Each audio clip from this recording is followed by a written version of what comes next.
I'd like to thank the organizers for putting up this wonderful event and for asking me to speak. Just one little confession. I've written up enough notes to last 20 minutes, and then I've shaved and shaved and shaved. I'm going to speed read into this, and I wish you all the best in following my gist. I make no distinction between the future of Jerusalem and that of the West Banks, or Gaza, or Haifa, or Jaffa, or Akka, etc. It is all Palestine. What is taking place in terms of the ethnic cleansing of Palestine is a mere continuation of the Nakba, a conveyor belt of war crimes snaking around the obsolete Oslo legacy, the accords of which have proved to be nothing short of the formaldehyde keeping the status quo. With America's peace-brokering image shattered to smithereens and the Zionization of some Arab countries such as Saudi Arabia, United Arab Emirates, Jordan, and Egypt, our assistance and support must then come through international law, and the EU is very well placed to impose and implement this. Since Trump's decision to move the embassy to Jerusalem, settlement building has taken on unprecedented speed. Those concrete blocks are rising at even more dizzying, head-spinning rate of knots, while all and sundry sit twiddling their thumbs.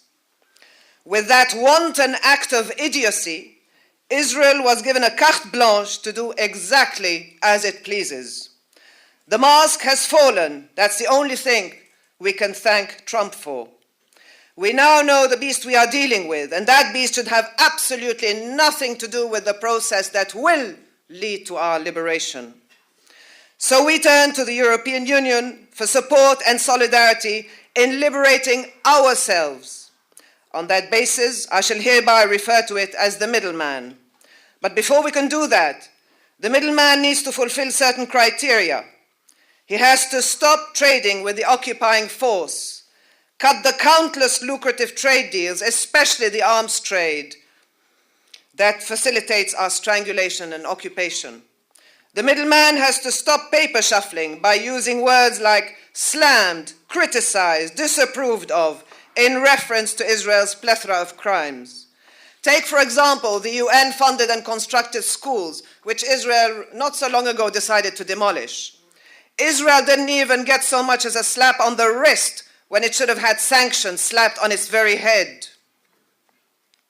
The middleman has to stop talking about the Swiss cheese scenario when they refer to the two-state idea. To even suggest these Bantustans are good enough for us is well beneath contempt. And should that middleman carry on promoting and flogging that dead horse, it is his full responsibility and duty to demonstrate exactly how that model is to materialize. That should set the cat among the pigeons. The two-state delusion is nothing short of Nakba denial. And when you think that Holocaust denial is illegal in some countries, and Nakba denial is de rigueur, I don't think so. Without acknowledging our tragedy, no healing can ever take place. The middleman needs to immediately stop the visa waiver program for settlers that emerge out of those illegal settlements. Settlements have been deemed illegal, yet the squatters that inhabit them can travel to Europe unencumbered, unfettered, visas waived, when Palestinians cannot themselves be allowed to return back home. The list goes on, and before we can regard the European Union as a friend, it needs to prove to us Palestinians that it is worthy of being regarded as such. Israel has made sure that the PA is thoroughly corrupted and acts as its right-hand man. It's worth noting that the PA is a total product of Oslo, and as such needs to be totally dismantled and nullified. It is today's equivalent of capos, self-interested quislings, gophers that carry out Israel's criminal bidding and acts against the well-being of its own people. We are not children of a lesser God. Enough labeling us as terrorists. Like every other people on earth, we have the fully fledged God-given right to defend ourselves and resist. The resistance in World War II was hailed as heroic. Where are the allies now? We have learned, specifically from the Lebanese resistance, that Israel does not cede one single inch without the resistance. So the resistance and its tools are non-negotiable. Yes, even for us, the resistance and its tools are above party politics. They will never be relinquished. The old adage once more resounds loud and clear. No power on earth can douse the flame of the human spirit. As long as there is suppression, there will always be people ready to die on their feet rather than live on their knees. Now, we've been discussing land theft, and however egregious this activity is, there is one aspect of the occupation which is even more unethical and inhuman that needs a special mention, and that is the arrest and detention of Palestinian children. You do not have to be a parent to share this view. You merely have to have a heart that actually beats. Every single family is affected with their loved ones disappearing in Israeli hellholes. 7,000 prisoners, including 359 children, caged. It is the only country in the world that systematically arrests and detains between 500 and 700 people, children, every year, some as young as 10 years old. Although figures for adult imprisonment have reached a plateau at the moment, the kidnapping, detention, and incarceration of our children has more than doubled in recent times.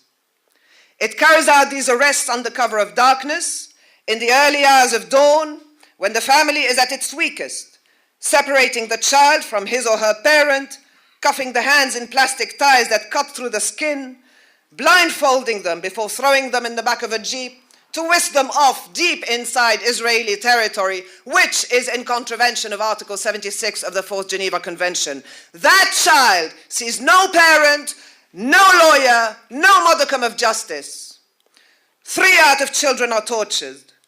40% of children are sexually abused by the IOF. All this to force them to confess to trumped-up charges of stone throwing, which can carry a sentence of up to 20 years. Even the confessions are written in Hebrew, a language that is foreign to our children. Leaving the EU aside for a minute, I'd like to highlight this here country's shameful Balfourian stance and its role in creating and maintaining this grave injustice, which spelled the dispossession of 13 million Palestinian refugees. Britain, and if I may stress, not so Great Britain, is the author of our tragedy.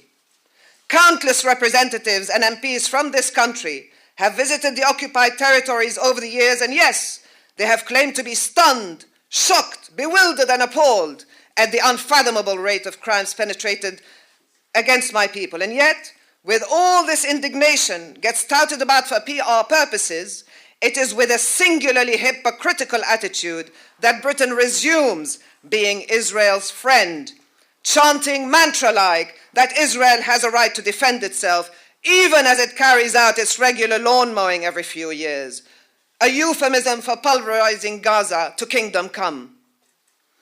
Endless representations are made in Parliament, something I refer to as paper shuffling. We have seen through Al Jazeera's expose, the lobby, how Zionized the British Parliament is. Up to date, absolutely nothing has been done to condemn this. The matter was deemed closed, both by Theresa May and Boris Johnson. Shame on this government and all who support it. Mere barbarians in Savile Row suits that bow and scrape and fawn at Israel's feet. Shame on this government for failing to undo its war crime of gifting my country to another people. For a war crime it was, is, and will carry on being until Britain sees the light and decides to finally join us on the right side of history. Enough pussyfooting around. While the BDS movement is thankfully growing exponentially, it is high time that the European Union takes its gloves off and imposes sanctions on that pariah state in no uncertain terms. That is the only thing that's going to make Israel sit up and take notice.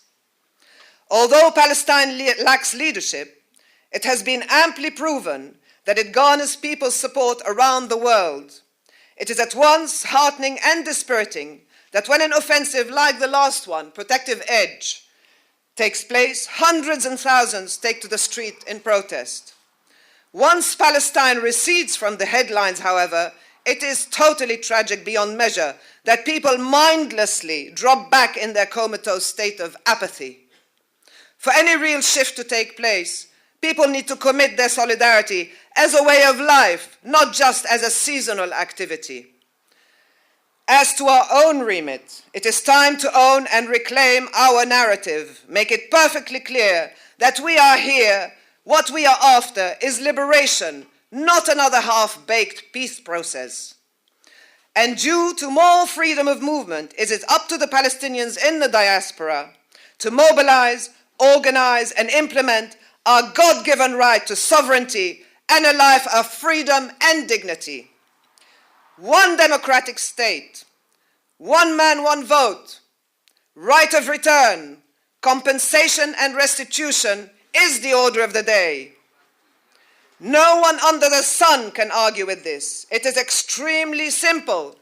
3 syllables. Equal rights. Thank you.